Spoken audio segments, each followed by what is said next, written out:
My little mic is on. Oh, okay. I think we're ready now. Here we are. Are we ready? Are we ready? Are we ready? Are we ready? Are we ready? Are we ready? Yeah. Are we ready? Are we ready? Are we ready? Systems Lab Live. We are here for the August 27th edition of the wild card season. The wild card season. Well, let's put a pin in that. Welcome everyone to Systems Lab Live. If you're here for the very, very first time. Ooh, thank you so much. We thank you. Thank you so much for being here today. You're here, the DLG in the background. Nala is in the building. We're here, the Systems Lab Live. We're in the building. We're excited. If you're here for the very first time or for the second or third time, I welcome you. Here's what we do each and every single Monday. We're here. We're talking about all types of things, but we're mainly talking about how we go about managing projects, leading teams, and developing processes. This is the only live stream so far. This is what I know. This is the only live stream that I know that's geared towards talking about the everyday work, the projects, the programs, the initiatives, how you go about it, dissecting it. So, Miss Deborah Jones is in the building. Hello, Miss Deborah Jones. Got some great posts on LinkedIn and on Instagram. Some fantastic work that's going on that you're doing in your business. In fact, I did recommend someone. I got to send them your information, Miss Deborah Jones. I got to send your information over to them. Um, is it Jaleesa? What's happening, Jaleesa? I believe that's what it said. How are you? I hope that you're doing very well. What are we up to this week? I'd love to know. Lots of things going on in August. Lots of different types of conferences. I want to give a quick shout out to the great people at the Women of Project Management that hosted their second annual conference from August 24th to the 26th. From what I was stalking, trying to stalk all the pages that I could find for the Women of Project Management conference that was in Atlanta. And I'm just elated at there's a gala, there was awards, there was breakout sessions, there was a little magazine thing that people could go and take pictures and whatnot. But it is quite exciting to really be able to see Black women, minority women, women all together in one space and place to talk about what all the different things that go into the growing of your career, the professional development, talking about the tough issues. We had I saw one of the panelists when I was there last year, one of the speakers talking about mental health. Exciting things. Shout out to them. We also saw some good people that were out. What is it? Invest Fest. That was also going on as well. So people are out and about in August. I was somewhere and I was in Darien, Connecticut for Think Pink conference hosted by Prophetess Leslie Osei. About 1,000 women. It was just a great time in the Lord. But so everything's going on in August. I tell you. Anybody going anywhere in September? I do have a conference I'm going to in September. I'm very excited about that one. Make Your Mark Live with Jordan Gill, my forever business coach. And so she's having something in Dallas. It's going to be a grand old time. Yeah, it's just a great time, you guys. We are in what we call the wild card season. Okay, this is where I've always wanted to do this. I always wanted to Destin, Florida. Hopefully, okay, we're hoping for you, Deborah. We're hoping for you. And what is in Destin, Florida? I would love to know. What conference is that? Uh, the wild card season. Oh, a retreat. Oh, very good, very good. The wild card season. Okay, so I picked the wild card season for August because, the summer is here and it's ending very soon because all the kids and students have their backpacks, big and small, and they are headed back to the classroom. And I was looking for August to be easy breezy, beautiful. So I didn't want to, be too heavy, with some of the content. So the wild card season is really just my pick of topics and conversations, right? That we're gonna have. So there's not necessarily like a theme, so to speak, for this month. It's just wild card. So today we're talking about collaboration docs, and I want to talk about Google Docs. I want to talk about Coda. I want to talk about Notion. I want to talk about the rules and the thoughts around how to collaborate. There is an impending theme that I'm picking up from conversations from people, which is how do we go about doing the work together better? How do we do that? I guess that rhymes. How do we do the work better together is a theme, is a pressing theme, right? Of collaboration. And so there's so many tools out here. Yeah. So a lot of tools. So we're gonna dig into that in a couple of minutes. I did want to make sure that you all knew that I am having, this is what I'm hosting each month. I had something, let's see, the first 4 weeks of, well, it's only 4 weeks in June, but I had something called the PM Weekly Sync. If you remember that promo, that was back in June. We were meeting each month. We were talking about all sorts of things from a leadership perspective, a strategy and execution perspective. If you are a project leader, which that umbrella term is really, if you're a project manager, if you are a business analyst, if you are an OBM, if you are someone who plans, organizes, and executes the work, the programs, and the initiatives, boom, you're a project leader. So I retooled it and I said, let's just go slower ish. And let's go to a monthly format, pick a topic, gather together, and it's an exchange. So I will present my own perspective like I normally do, kind of like here. But I'm also going to switch some things up, do some case studies. We're talking about conflict and communication on Thursday. Next month, we're going to talk all things content workflows. So most of the content that you'll see from me will be on a content organization type of thing. A couple people have asked me about replays. Replays will be available soon, but not right away. I'm going to put it with a playbook, a digital product that you can buy that will be released soon.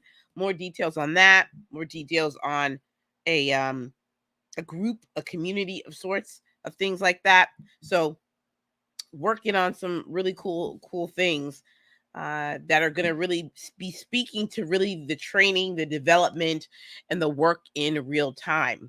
So with all that said, let's talk about some opening remarks. Let us not. I want to share something with you that I thought was really interesting. A little statistic. Let me see if I can find it.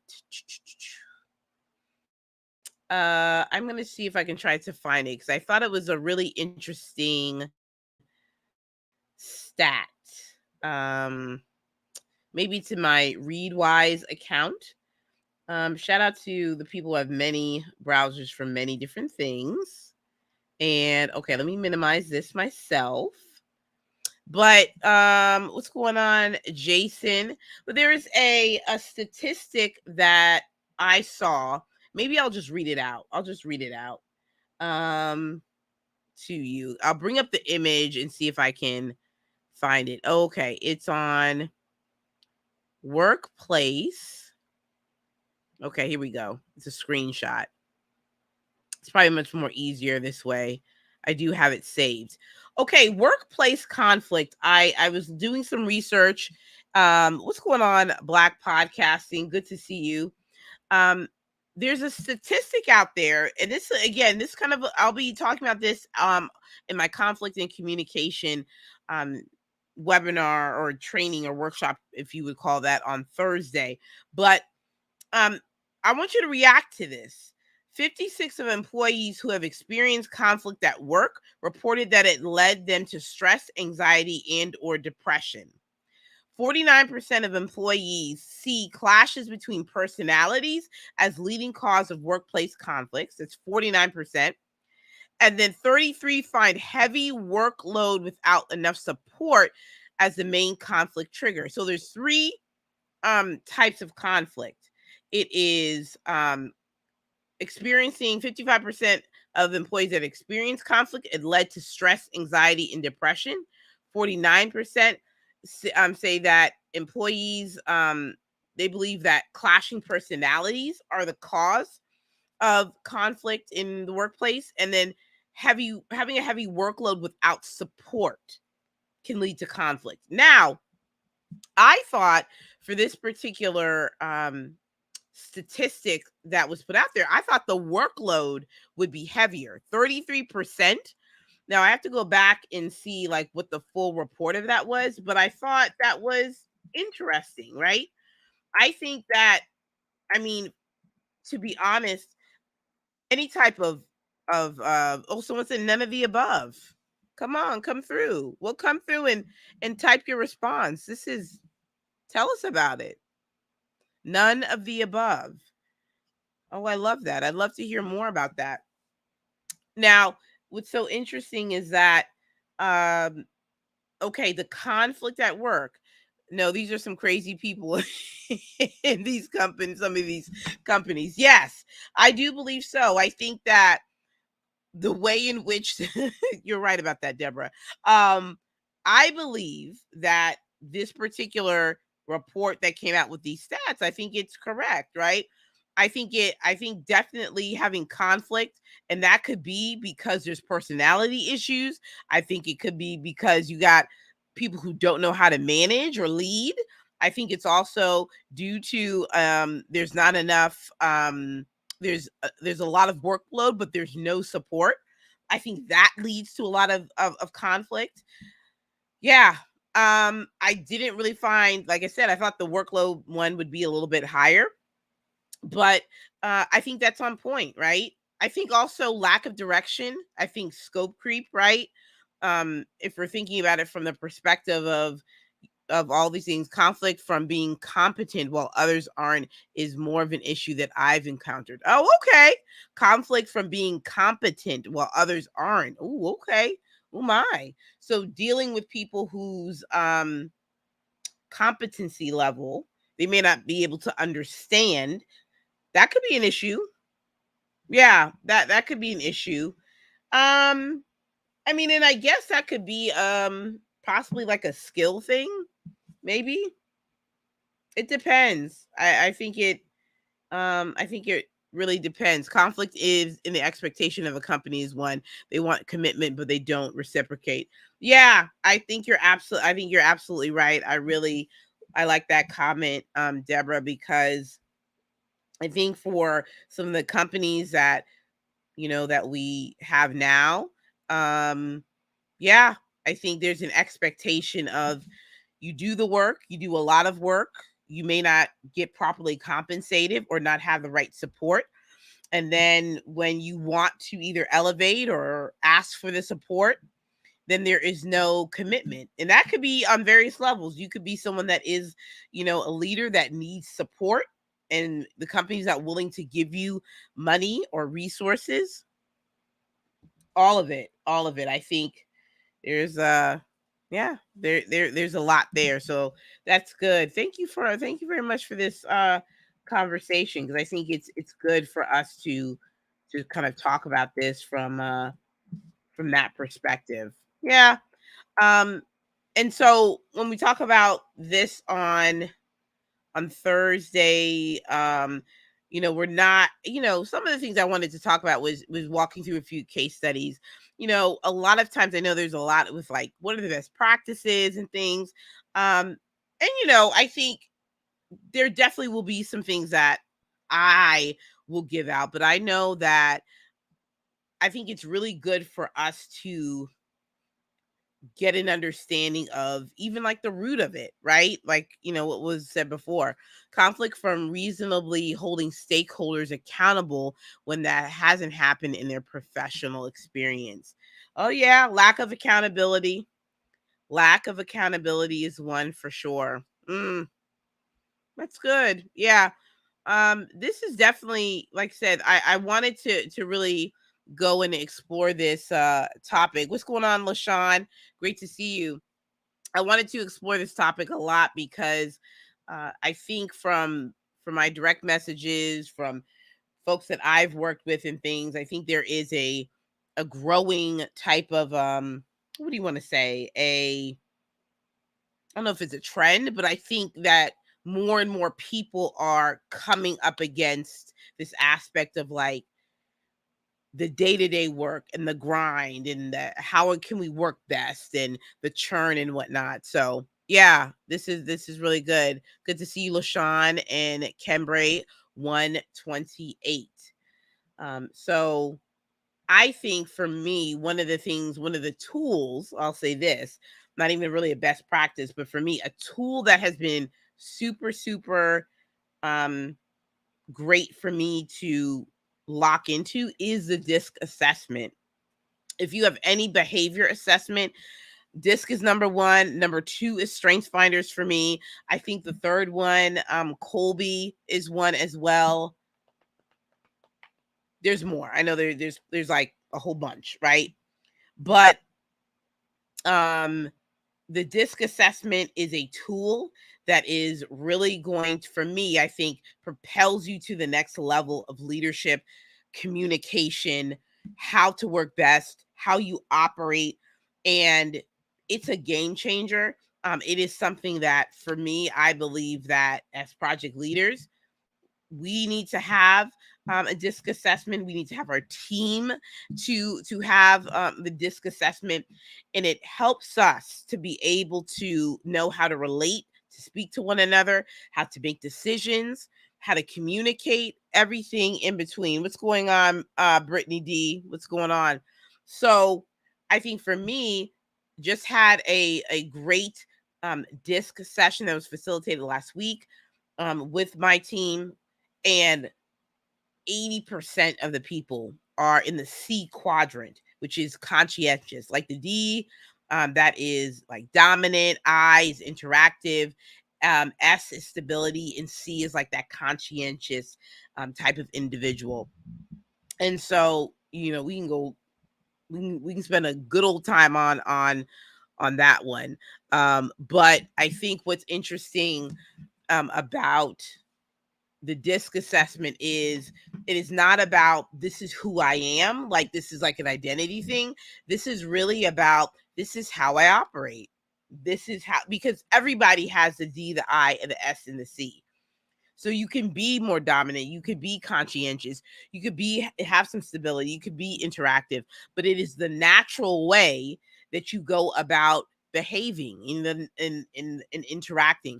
So I'm on the I and the S, which is interactive, a little more extroverted, right? Extroverted stability, which merely means there's rarely cases that rattle me.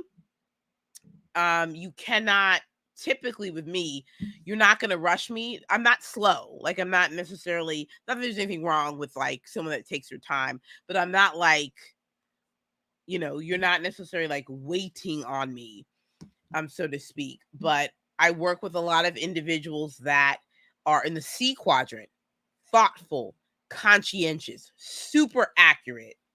Mm, right? Like all of it. So some of the work is going to be, they're going to need to take their time. They're going to want to perfect it.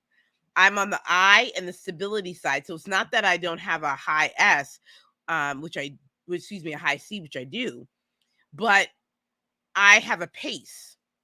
I work at a pace. I know how to, once I create a system for myself, I can produce faster, so it doesn't take me long. But I'm on the I side, so I'm extroverted. I'm going to lean in on relationships, right? I'm going to want to connect the dots, build the bridges, do all the things. That's just going to be me. But I have to always balance that out with, all right, well, is all this bridge building and all these other things, is that going to take a long time? Is that going to divert us from our goal? So I have to be strategic with how I want to use my eye. It can't always be that we're gonna have a good old time all the time, okay? Or I want to collaborate all the time. You know what I'm saying? And so I actually like a good alone time in work, even though I value very much having collaborations and all those types of things. I do value working alone. But for when it comes to conflict, one of the things the report said was that I have to make sure that I don't delay attacking a problem. So, lucky for me, I'm a little bit intuitive. My mind works a little bit quicker to identify if something could be potentially like an issue of some sort, right? So, yeah. Center of the center, both C, adaptive, and I, natural. Beautiful. That's pretty cool. That is really, really, really cool. So, all right. I'm uh I'm excited that you are into it, that you're into the disc world. It's exciting. I'm down with the disc cause, which is good.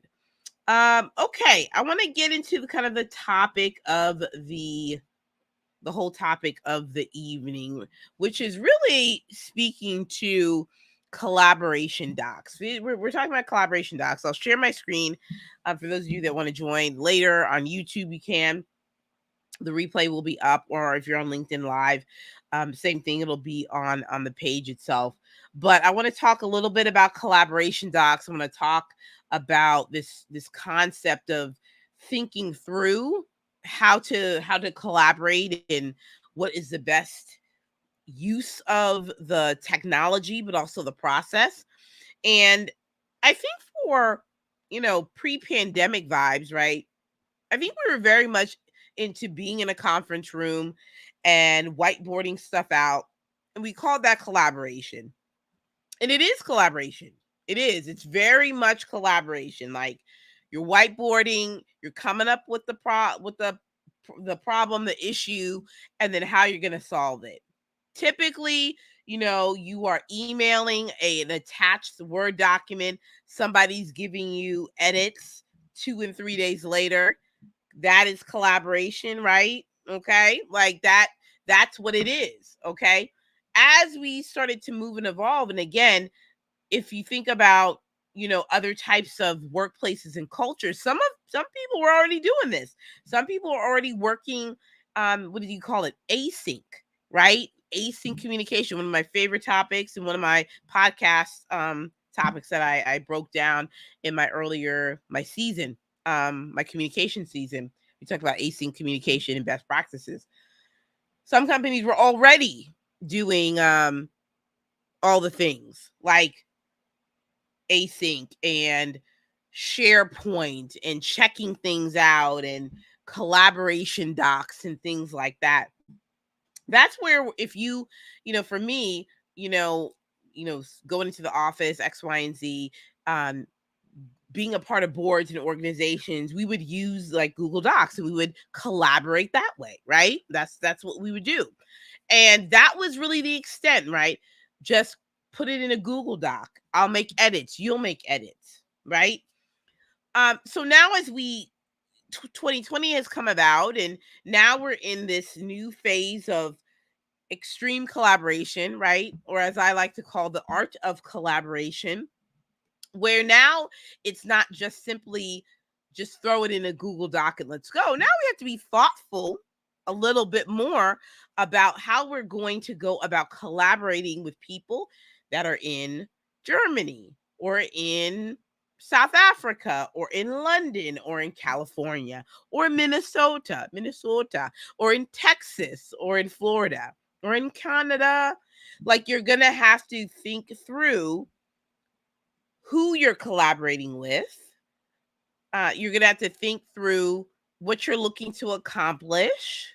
You're going to think through, how you want to go about collecting feedback, right? So there's so many kind of things that we need to think about outside of just throwing it in a doc and just going, right?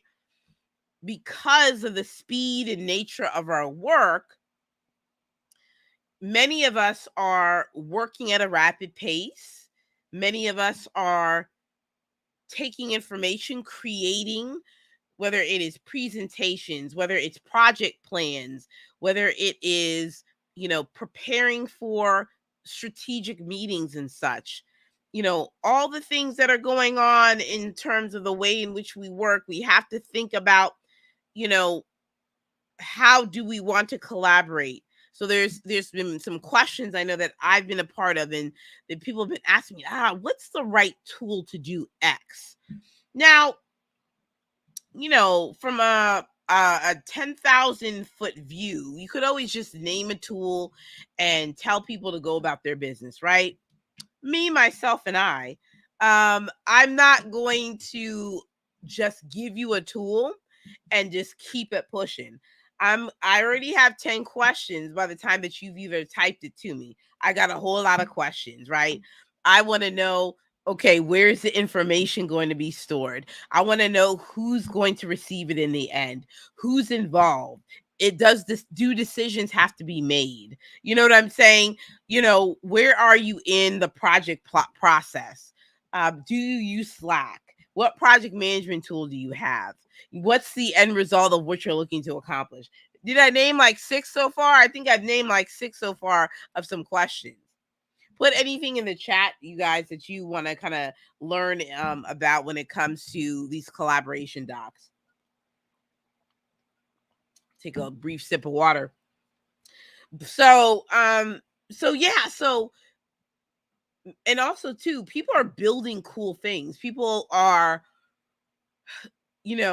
setting themselves up for success by saying, okay, all right, now I need to put something together so that people can read and react to, so that we can get to the next step.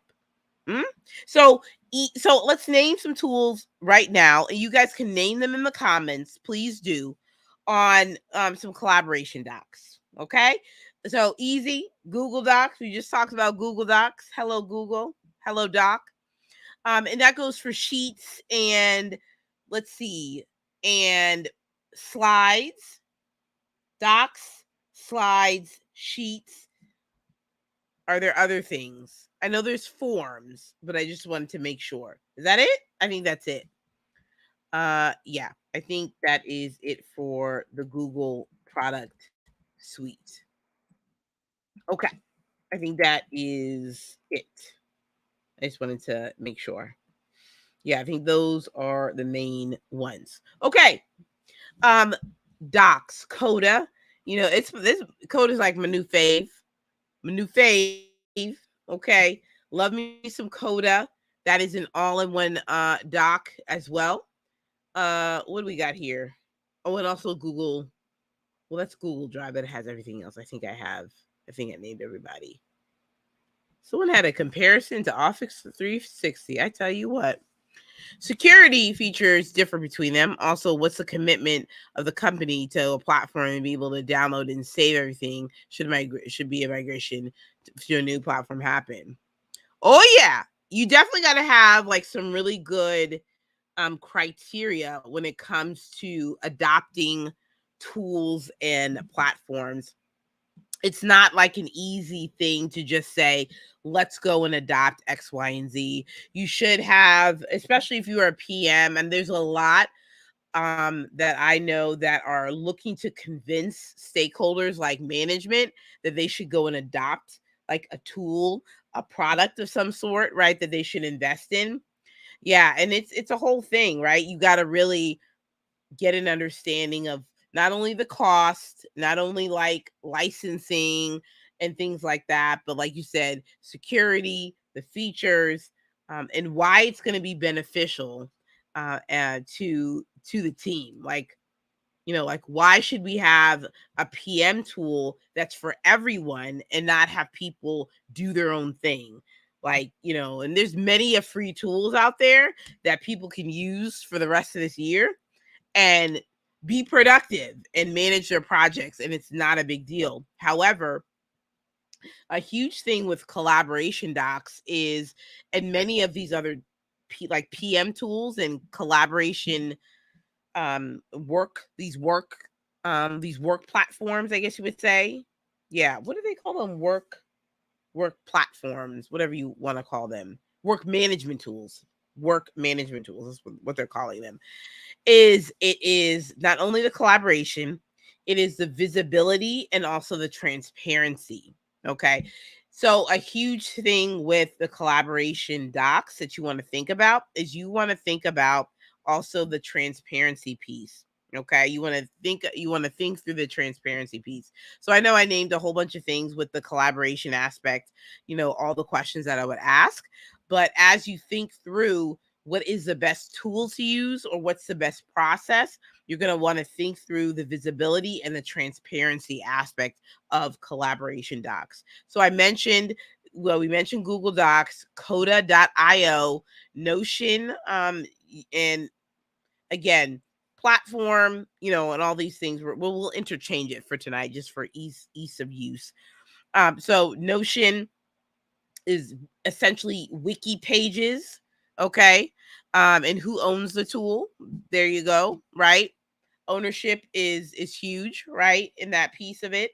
So you're being tasked. If you're the project leader, you may be tasked and you may be able to say, like, all right, you know, we need something that we can track and manage, the work, right? And we need multiple people to weigh in on it.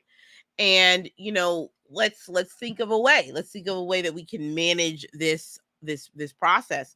And so yeah, so Google Docs is one, Notion, Coda. Another tool that is also used to collaborate is Miro. But you guys have kind of seen that if you've uh, been on my live streams. I talk about Miro all the time. What's happening, Ashley? So when we think about these collaboration docs, we want to really, think through who's going to use it. We want to think through what is your process for managing this information from start to finish. So um think about the setup of your doc that you're going to have. That's one thing that you want to do. You want to think about your senders. You want to think about who has visibility to edit and to comment. Okay. And who's going to have full kind of admin and access rights to it.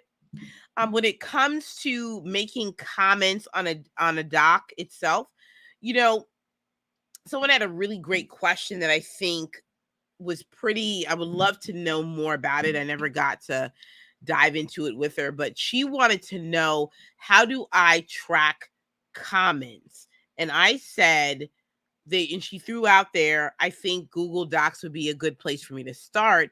And I said, sure, for like, if you want an easy way to just, to get people involved in a doc, go ahead and for Google Docs. Now, in terms of like tracking comments and things like that, I believe what I saw that was a really cool solution was in Coda, where they have a way, and they have many different types of templates and things I've done some research on, where you can actually set up a collaborative doc where you can actually have people go and read and react to a Google Doc and have them to store some of their overall comments in like a little table of sorts.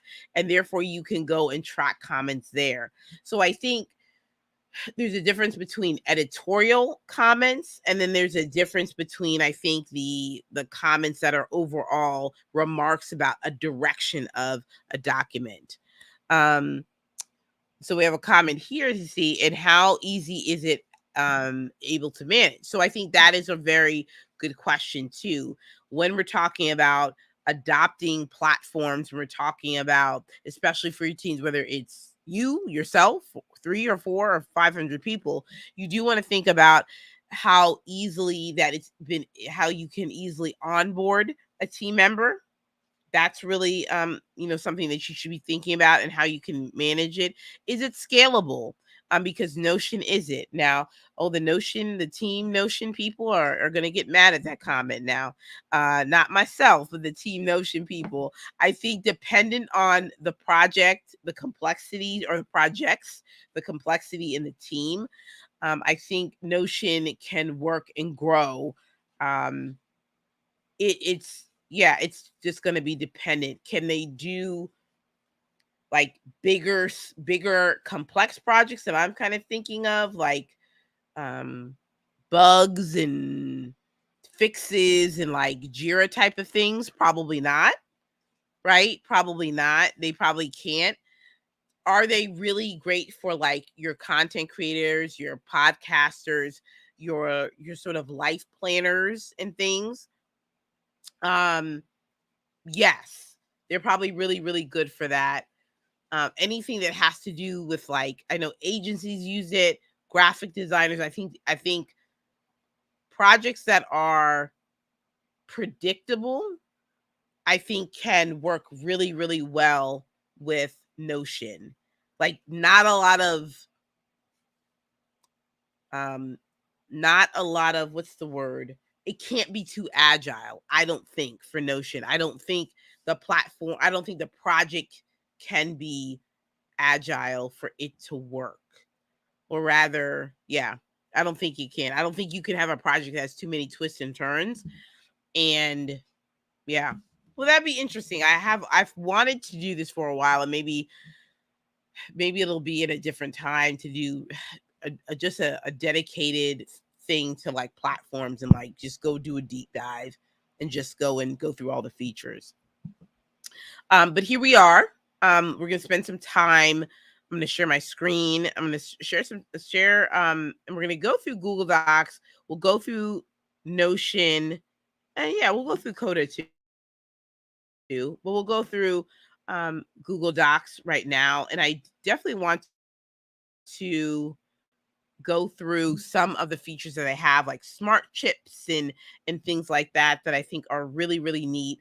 I think Google is making some really, really great strides for teams and individuals to, again, collaborate better, um, be smart about integrating their work.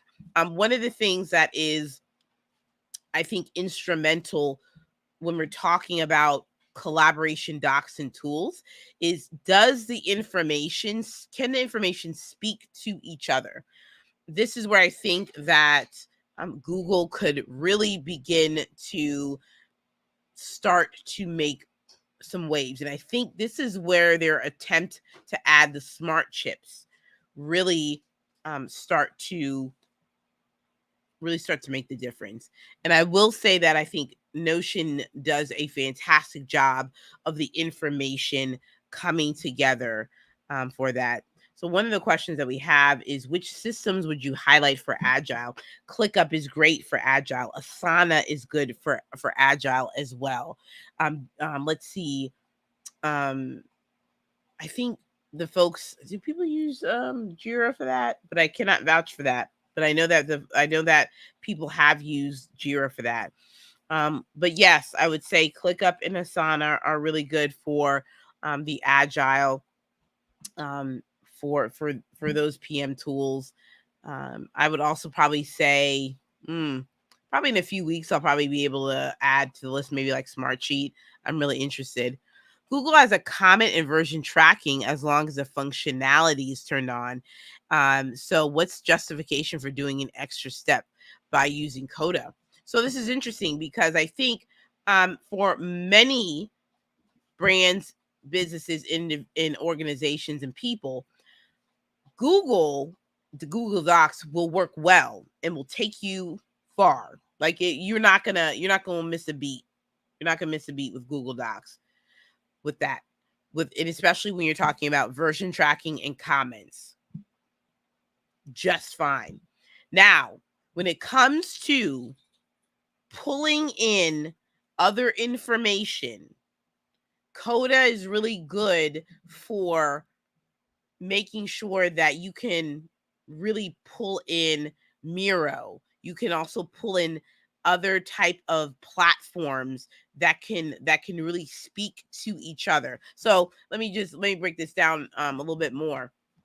When it comes to the Google Docs, one of the things that Google has done well is that they have added something called smart chips, where you can start pulling in things from Microsoft, not Microsoft, excuse me, from other Google Docs, from your calendar, from emails. Let's see. I think you can even pull things in from Excel.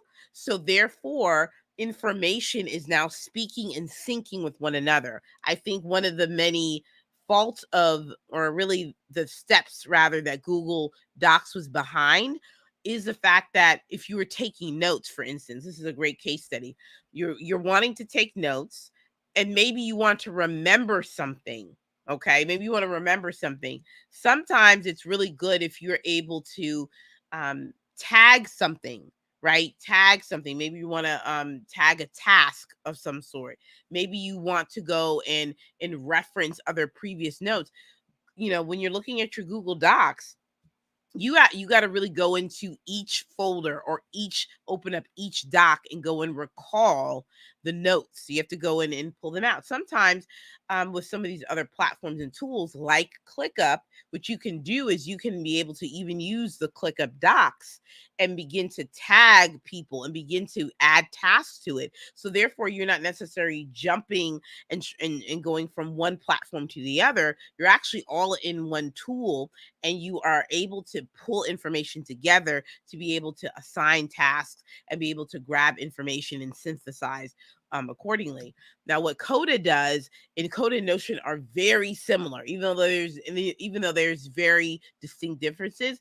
Both of them pretty much do the same thing, but the infrastructure and how they built it is different. Coda, what you can do is you can bring in slides inside the doc. You can bring in information in all in one space. So all of your favorite tools can live inside of Coda, which is great because I don't have to go back and switch to a few different tools. I can go, and if I need to go and pull in a presentation, I can go and embed in presentation. I can embed links and things, like embed docs inside of Coda and things like that. So therefore, there's not a lot of platform switching that goes on. So those are some of the highlighted difference in terms of the functionality, and it also depends on the type of a project that you are looking to also work on as well. So anything, again, if you're working on meeting agendas, if you're working on even doing a communications plan, or some type of or drafting out a project plan, Google Docs is perfect, and it won't disappoint. People can add it, and be able to add to it. You can even email straight from Google Docs as well, which is a game changer as well. So as I share my screen here, I'm gonna share my screen. Good question too, Jaleese, about the agile systems that are out there. Let's see. So for the Google Docs that you see here, you see right here already blinking, try at email draft or at the checklist. They already have prompts right there. And then the smart chip is supposed to help you to pull in the information. So if I add this, it's going to tell me I can add a date. I can add building blocks like meeting notes, email draft.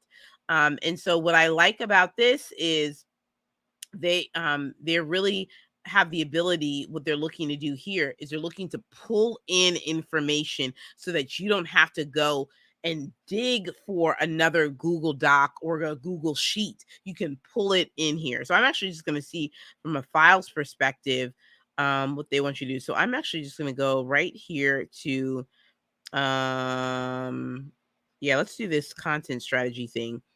You can have a smart chip right here where you can actually go and preview the document right here, which is pretty cool. I think if you want to do an agenda, oop, oh, okay. Now, oh, what do you, oh, smart chip. Oh, I see. Meeting notes. Okay. You can do a meeting. Think I'm missing under, you think I'm misunderstanding Coda because everything you mentioned is possible in Smartsheet. Yeah, it is. I'm not saying that one is exclusive over the other. I'm saying that for the purposes of that other example that I was giving with the young lady who said, I'm trying to track, I want to be able to keep track of all the comments and I want to collaborate better. Should I use Google? Should I use Google Docs? And the short answer could be yes. However, we don't know. There's a lot to her story that we don't know. We don't know her process. We don't know, because she just was new, and I think she was new and she came onto the team. And so we don't know her current process. We don't know really what she's trying to accomplish. We don't know what the end result is going to be. And I think we need to know a little bit more about why she's trying to track the type of comments, because that could be for a couple different reasons. She could want to collect, because she said she wanted to, I believe, summarize comments, right? So yeah, there's no one over the other. There is Google Docs can again take you Google Docs can take you far. All the Google Suite can, whether it's free or paid. But definitely, like you said, Jira, Confluence, and Smartsheet. It's definitely going to be, I believe, preference by company, by culture. And I do believe that every project management tool has a personality, like, and it fits your personality. I've met many people who've said, I cannot with ClickUp, but when I get with Asana, it all makes sense. So I think it all has to do with sort of what you're looking for and what you're looking to do.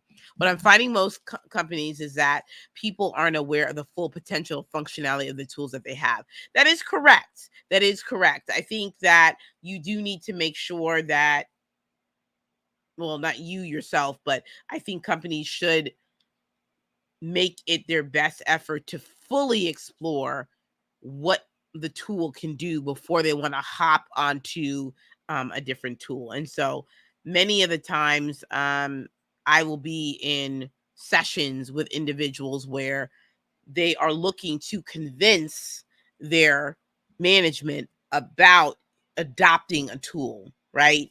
And we're looking at making a comparison between what they have and then why it is they want to adopt this particular tool that we're working with. So yeah, so I think, with that said, I think you're absolutely right.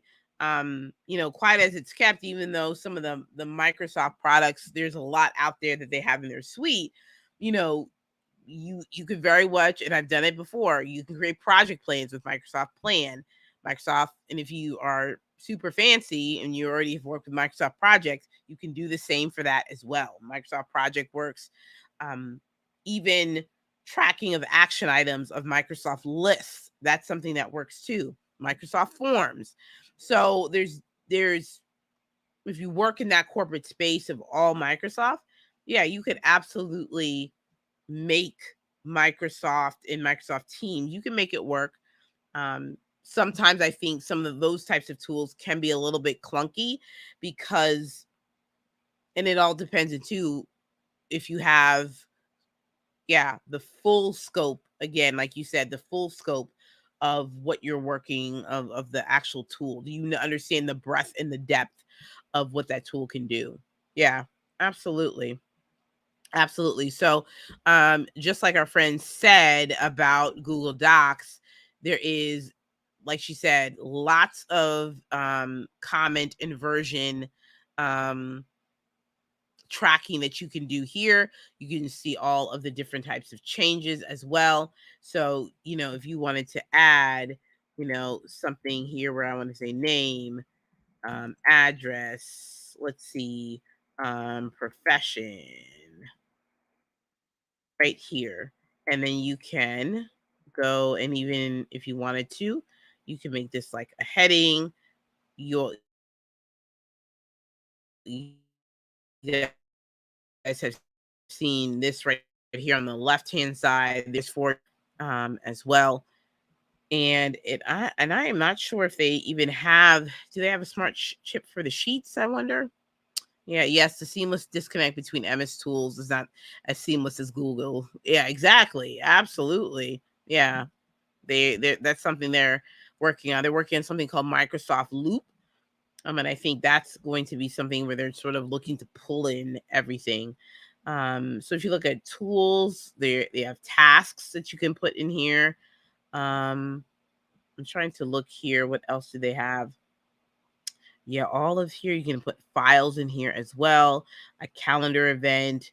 If you need to do a drop down, you can always have a new document drop down here as well. So there's lots of ways that Google Docs is looking to help you to build out a really robust document for collaboration and for all these things. The vast improvement of Google Docs over MS is only creating one document instead of multiple versions. That is correct. That is very true. That is very, very true. So I like that. I really like that. And it's still super clunky. Yes, they are still they're still figuring out all of the things. Now do we have something? Let me see. Let me see.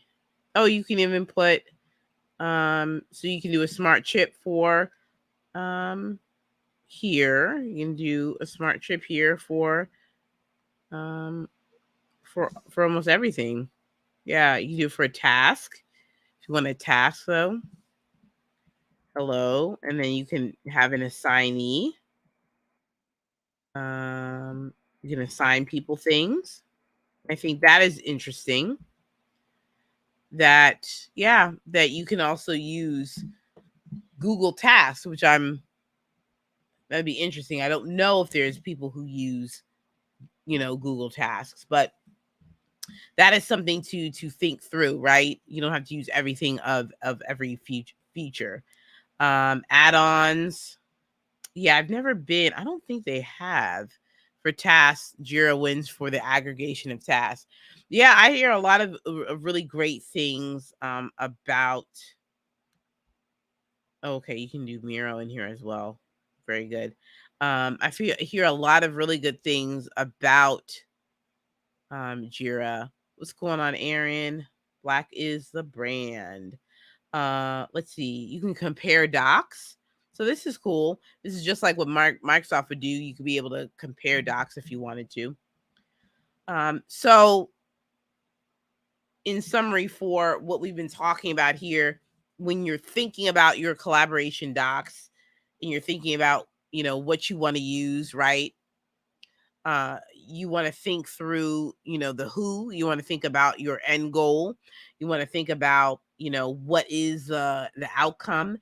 You definitely want to explain to people when you're sending out a document what you want people to do. That's probably something too, isn't that right? And your probably place of work in business, Shakira Cade, people emailing you and they say, hey, could you just review this, right? And sometimes it's just not enough to say, can you review this, right?